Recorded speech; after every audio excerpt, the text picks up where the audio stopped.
I think what a lot of students don't realise is that their examiners don't know their thesis as well as they do. They think that the examiners will find all the little minor mistakes in their theses that they have suddenly realised that are in there, and they can get very anxious thinking that these brilliant examiners will find these errors. They will not know the thesis as well as a student, so the student has to be in a position where they're explaining some of the things in their thesis to their examiners, and I think they ought to realise that. The whole preparation process that the examiner goes through is quite complex. You get the thesis on your desk and you read it through very carefully. I think the rumours that any examiner doesn't actually read it from beginning to end are not correct. So you read it through very carefully and you try and read it as you go, working out what you think the whole shape of the thing is and where you're going to want to intervene.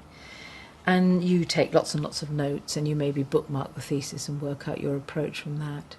And then the next stage is that you do a report which is done independently from the other examiner. The first report is completely independent and is only shown to the other examiner immediately before the viva. But it has to be sent in to the institution before being shown to the other examiner.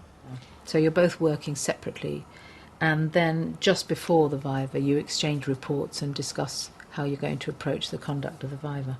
We just want to know whether the student had anything more to say about this particular question than was contained on the page. In the University of London there's a rule where the supervisor can be present at the viva if the student wishes it.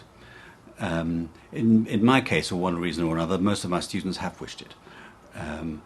I find it a slightly odd situation because the supervisor isn't there to speak.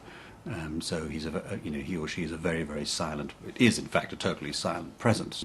But I think that the students seem to feel that it's going to give them moral support during the viva. And I do think that to have more people present is a good idea. It's a safeguard for the good conduct of the examination. Then I can see some advantages and some disadvantages.